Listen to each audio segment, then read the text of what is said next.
Assalamualaikum warahmatullahi wabarakatuh. Kita akan bahas dinamika rotasi. Dinamika sendiri adalah ilmu yang mempelajari tentang gerak benda dengan memperhatikan penyebab gerak benda. Penyebab gerak sendiri untuk gerak translasi penyebabnya adalah gaya. Untuk gerak rotasi penyebab gerak adalah momen gaya atau torsi. Nah, di pembahasan tentang gerak kita akan banyak berkaitan atau banyak bersinggungan dengan hukum-hukum Newton tentang gerak. Kita langsung ke hukum 2 Newton. Hukum 2 Newton untuk gerak translasi adalah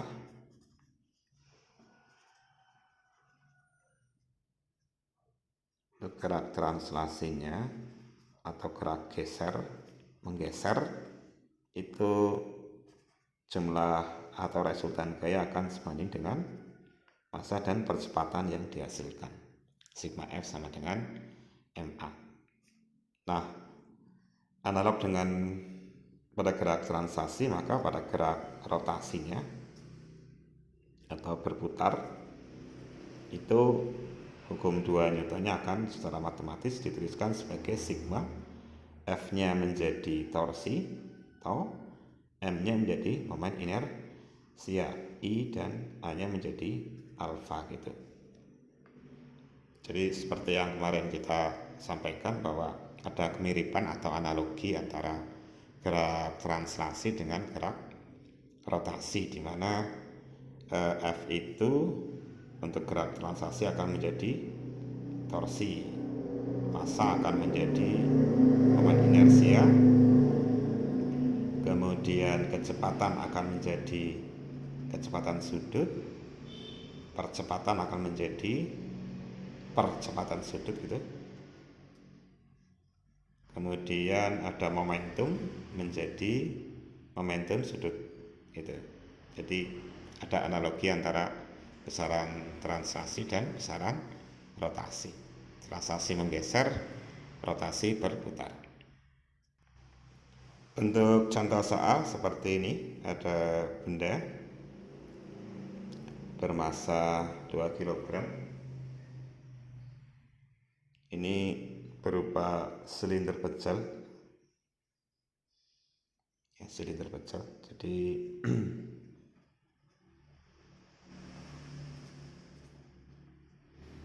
diulang, benda berbentuk silinder pecel dengan massa 2 kg dan jari-jari 10 cm di atas lantainya kasar, nanti menggelinding otomatis, ditarik dengan gaya F seperti gambar.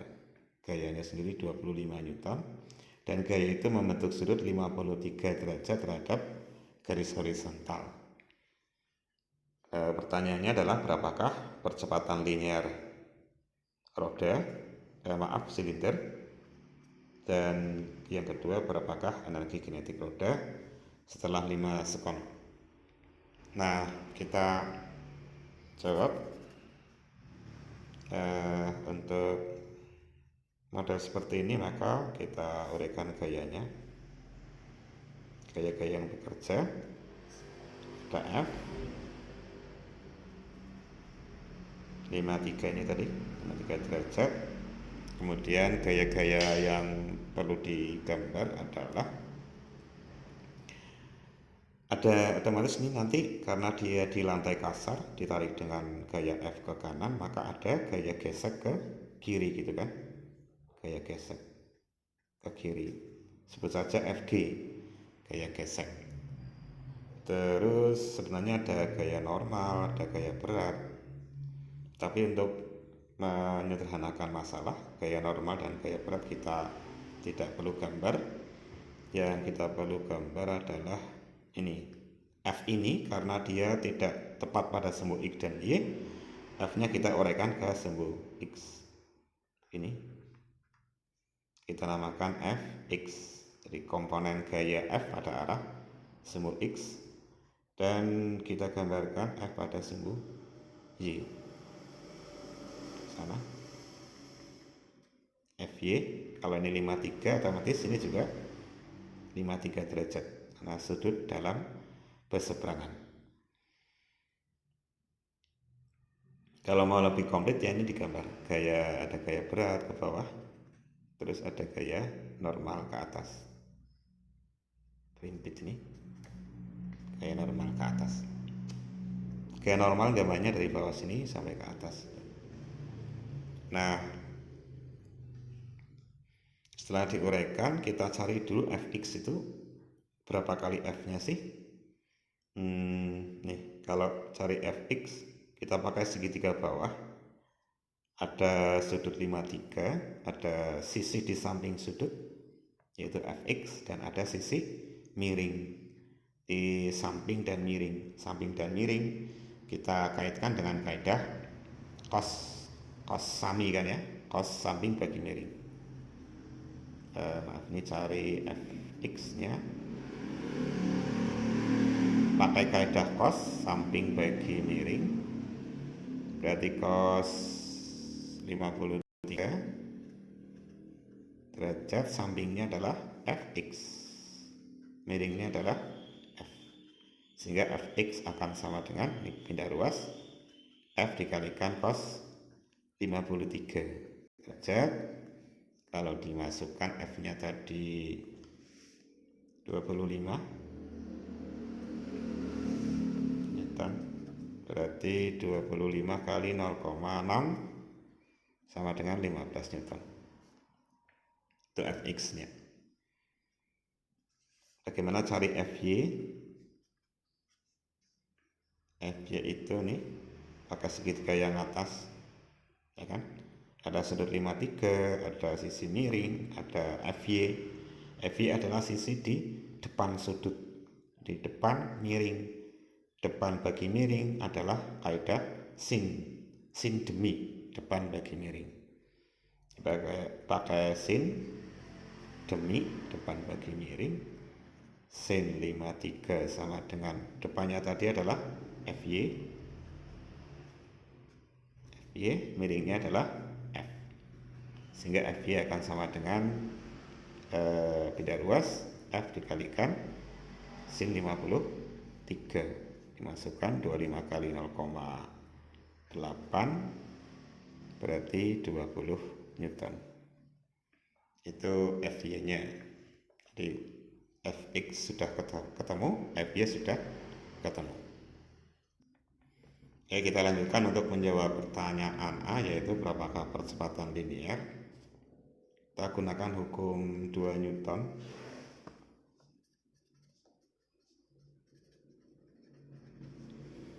Ini benda ini sebenarnya kan dia kalau ditarik dengan gaya F menceng begini, tepat di porosnya, kan dia akan menggelinding ke kanan ya, menggelinding ke kanan.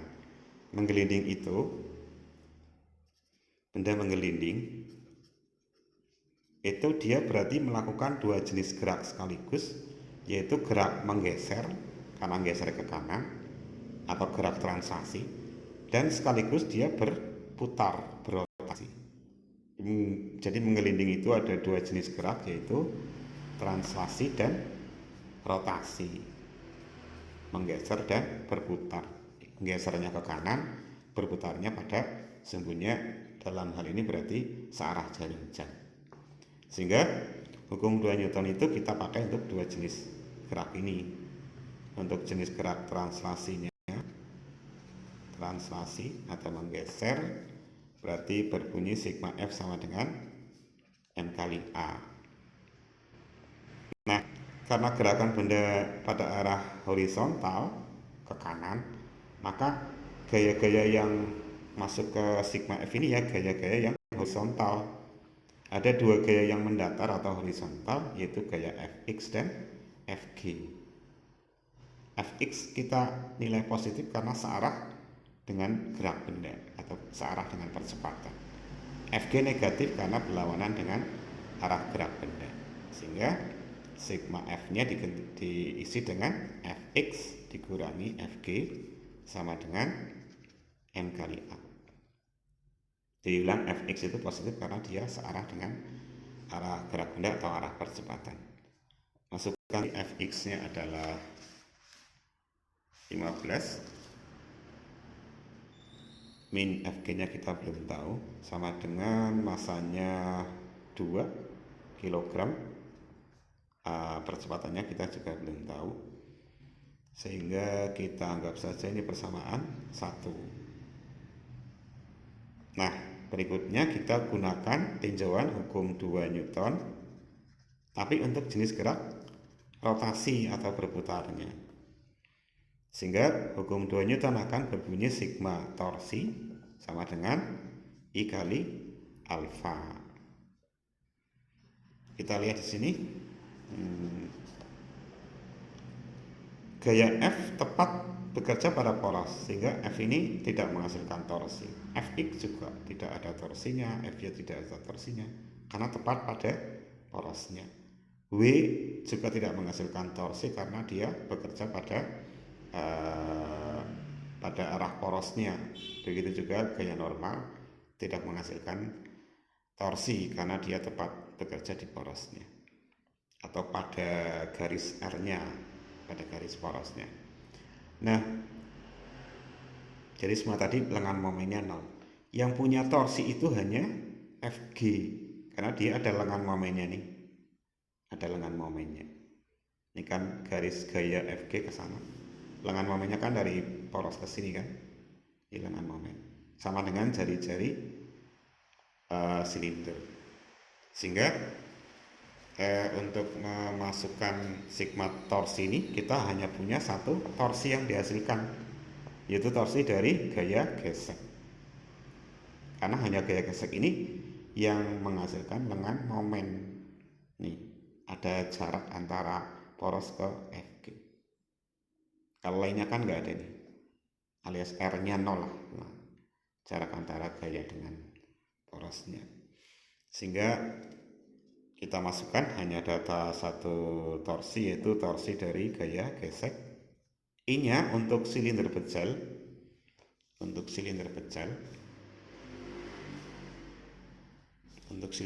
I-nya adalah setengah mr kuadrat. Kalau silinder berongga mr kuadrat, setengah mr kuadrat. A-nya diganti, alfanya diganti apa? R. Karena ada hubungan bahwa A itu alfa kali R, sehingga alfanya sama dengan A per R. Ini kita lanjutkan perhitungannya. Berarti torsi dari Fg tadi, berarti Fg-nya gayanya dikalikan dengan lengan momennya. Lengan momennya otomatis sama dengan jari-jari silinder ya. Nih lengan momennya sini ke sini sama dengan jari-jari silinder. Berarti FGR setengah, isyarat 1 R-nya MRA, berarti R-nya coret lagi nih, tinggal Fg sama dengan setengah MA. Berarti M-nya tadi 2 kali setengah 1 ya, Fg sama dengan A. M-nya 2 kg. Ini persamaan 2, kita masukkan persamaan 2 ke persamaan 1 ini. Kita dapatkan 2 masuk ke 1. Kita peroleh 15 min Fg-nya A sama dengan 2A. Berarti 15 sama dengan pindah ruas 2A plus A. Ini 3A. Berarti A sama dengan 15 dibagi 3. 5 meter per sekon kuadrat. Itu dia percepatan yang dialami oleh silinder pejal tadi. Untuk pertanyaan B, berapakah energi kinetik roda setelah 5 sekon? Ini untuk pertanyaan B, energi kinetik setelah 5 sekon.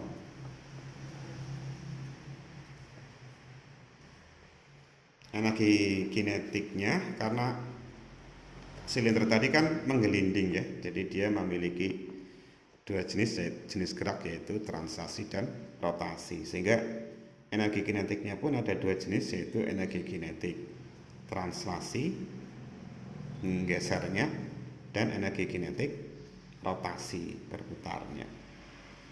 Energi kinetik translasi seperti biasa setengah mv kuadrat. Kalau ini rotasinya setengah I kali omega kuadrat. Nah, kita masukkan sama dengan setengah mv kuadrat ditambah setengah, ini adalah tadi silinder kecil ya, setengah mr kuadrat. Nah, omeganya karena ada hubungan bahwa V sama dengan omega R, berarti omeganya kan V per R ini. Omeganya kita ganti dengan V per R. Nih, berarti omeganya kita ganti dengan V per R, dikuadratkan. Ini kuadrat ini juga kuadrat, jadi hilang. Tinggal setengah mv kuadrat tambah setengah kali setengah seperempat mv kuadrat. Artinya hilang nih. Setengah tambah seperempat berarti 3/4 mv kuadrat. M-nya ada 2. Nah, V-nya yang kita belum tahu kan. Kita masukkan 2 kali V kuadrat. Berarti sama dengan 3/2 ya, 1,5 V kuadrat. Anggap persamaan 1.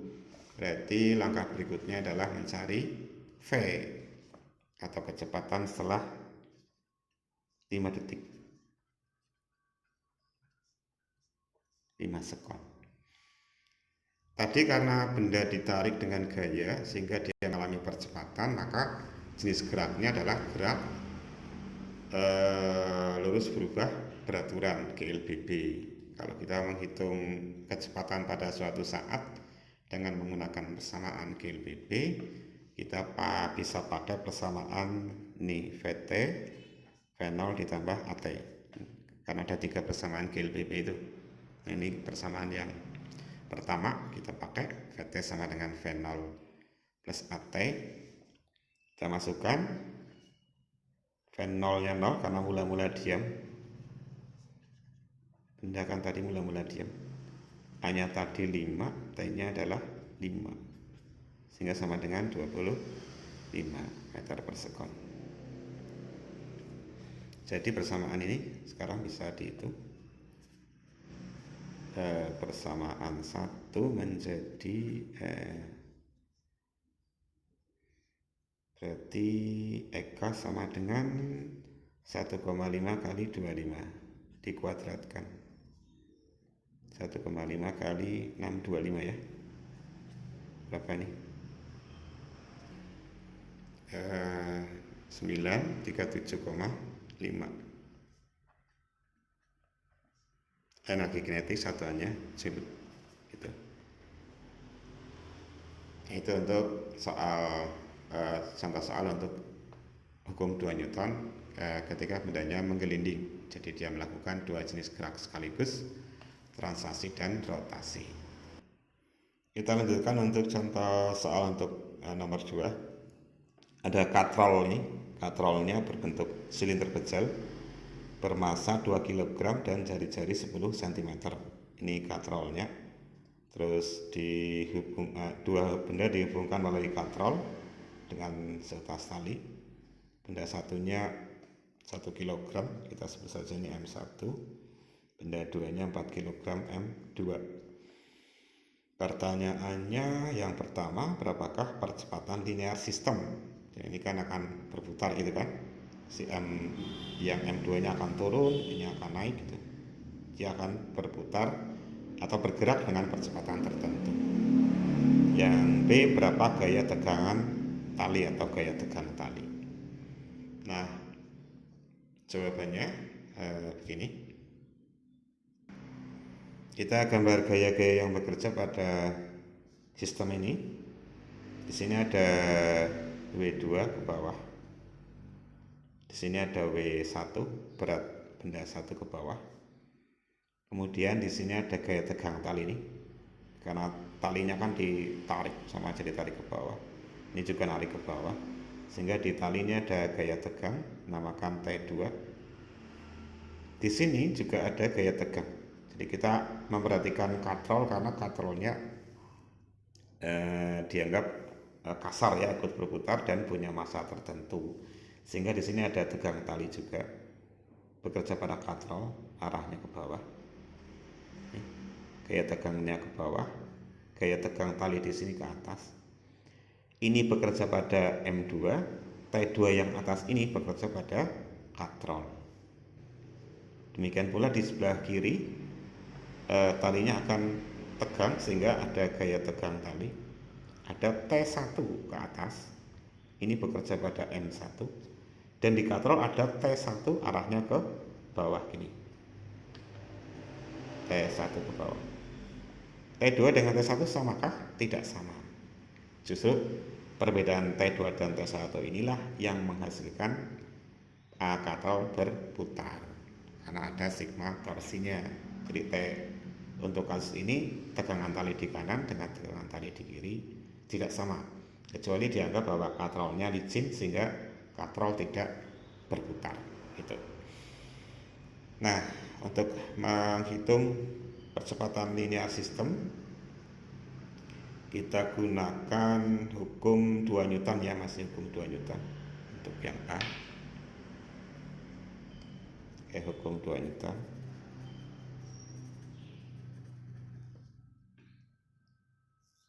Kita analisa pada masing-masing benda ini, pada benda M2 sendiri, pada katrol sendiri, pada M1 sendiri.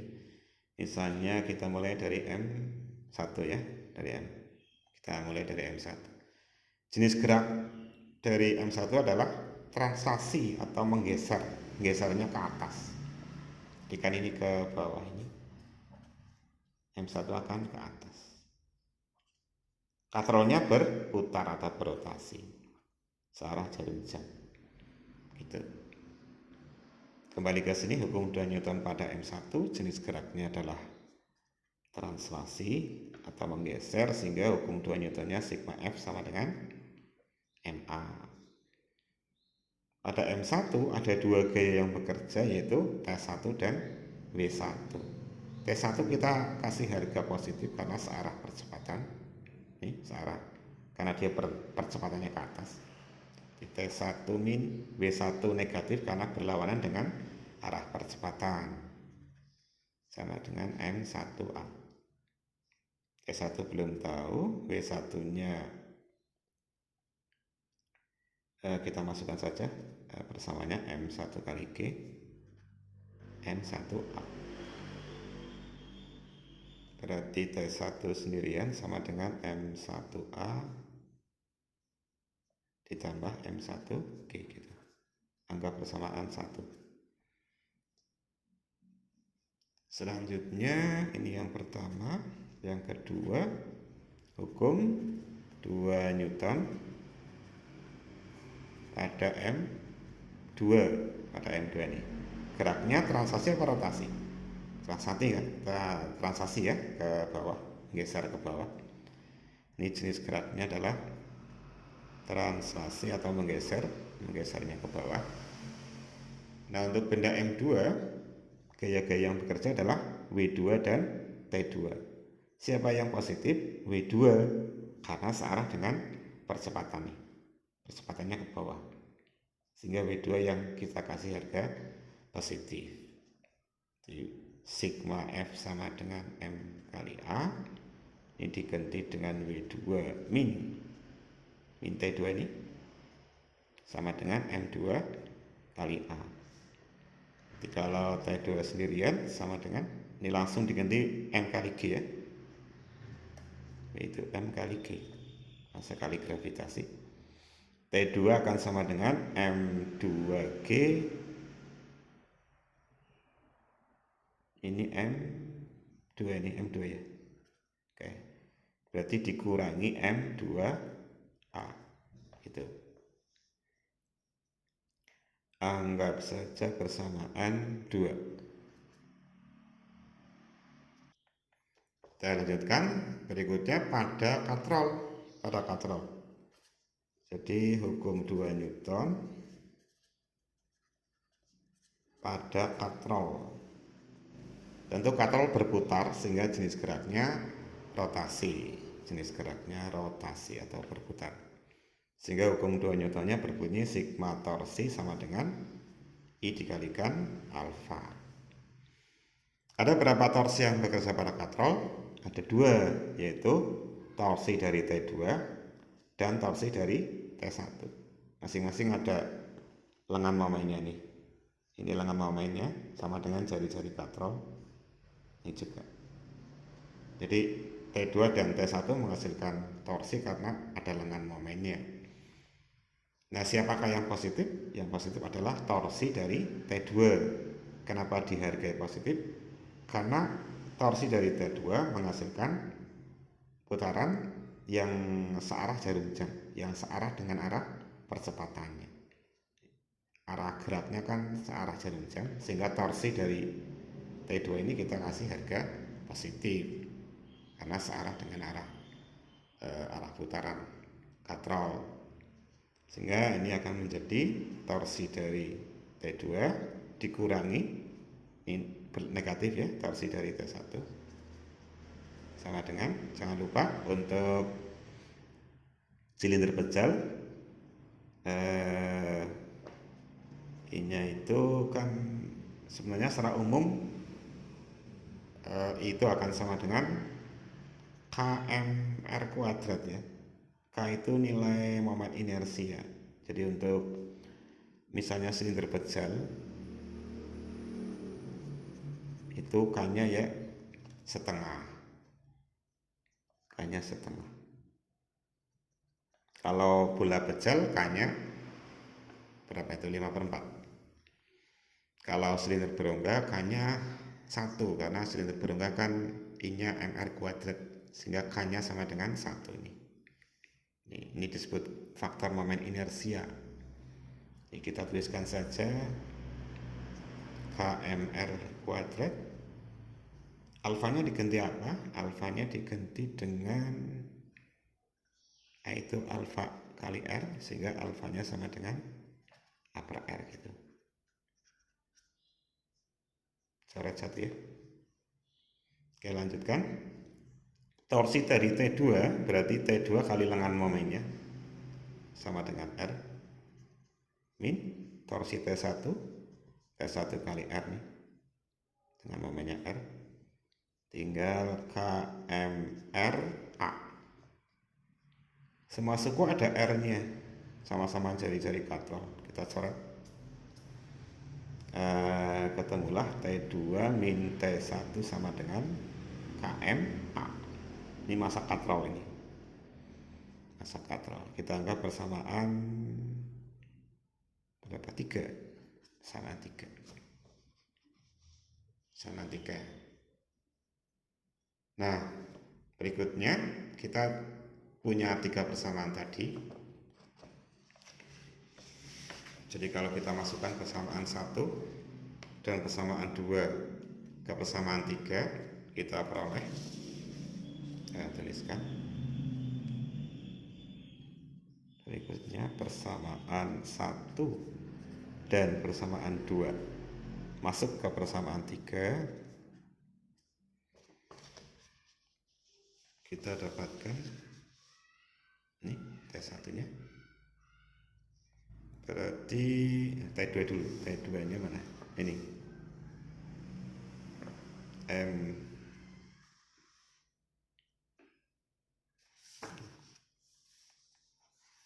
T2 nya ini M2G min M2A ya kan, min T1. T1 nya sendiri adalah ini M1A plus M1G sama dengan ya, sama dengan KMA.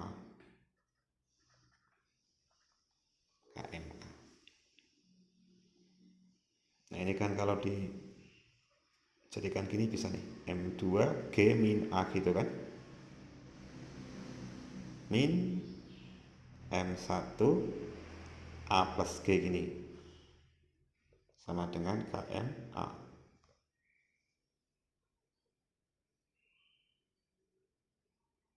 Kita mau nyari A ya. Oh, berarti A nya yang harus jadi 1. Ini enggak jadi nih. Jadi A yang harus jadi 1, maka kita yang ada G nya kita satukan. M2G, ini min ya, plus kali min sih, min M1G, min M2A, min M1A, sama dengan KMA. A nya ini dari ini G kali M2 min M1 min A kali M2 min M1 gini, kan? Ini maaf, ini plus A kali M2, ini kali ini kan min jadinya, sama dengan KMA. Berarti ini pindah ruas G M2 min M1, ini nanti ke kanan, yang ini ke kiri, jadi kurangi KMA. Maaf, yang ada A nya kita jadikan 1 ya, sama dengan KMA, ini pindah ke sana, A M2 plus M1, sehingga G M2 min M1 sama dengan A dalam kurung KM ditambah M2 plus M1, atau atok sama dengan G M2 min M1 dibagi KM ditambah M2 ditambah M1. Nah, ini dia ketemu rumus praktisnya. Rumus praktisnya itu berarti G dikalikan selisih massa dibagi jumlah total massa, dijumlahkan totalnya. Khusus untuk katrol dikasih faktor momen inersia. K itu faktor momen inersia. Untuk katrol, kalau katrol pejal kan setengah mr kuadrat, maka K-nya setengah. Tapi kalau katrolnya berongga, K-nya, I-nya kan mr kuadrat, berarti K-nya sama dengan 1 gitu. Ini rumus praktis untuk menghitung percepatan. Sehingga kalau dimasukkan ke angka-angkanya, A akan sama dengan G-nya 10, M2-nya tadi 4, M1-nya 1 dibagi K-nya setengah, massa katrolnya tadi 2, tambah M2-nya 4, M1-nya 1, sama dengan 30 dibagi 1 tambah 5 ya, 6, sama dengan 5 meter per sekon kuadrat. Itu untuk percepatannya, pertanyaan dari yang A tadi. Selanjutnya untuk pertanyaan B, berapakah gaya tegang tali? Ini, gaya tegang tali. Ada 2 nilai tegang tali, yaitu T2 dan T1 ya. Kita cari T1 nya misalnya. T1 bisa pada persamaan 1. Cari T1 dan T2. Tinggal masukkan ke persamaan 1, kita peroleh T1 min sama dengan M1 nya tadi 1 kg. A-nya tadi ketemunya berapa ya? 5 ini. 5 meter per sekon kuadrat.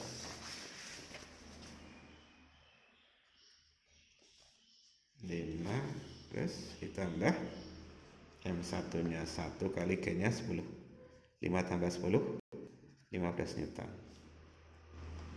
T2 gimana? Bisa masuk ke persamaan 2. Sama 2-nya tadi adalah ini. Nah, tinggal masukkan. IT2 sama dengan M2-nya 4 kali 10 G-nya dikurangi M2 kali A kali 5 tadi. Berarti sama dengan 40 dikurangi 20 sama dengan 20 Newton. Nah, itu dia T2-nya. Jadi T2 lebih besar dari T1, 20 Newton, yang ini tadi 15 Newton. Itulah kenapa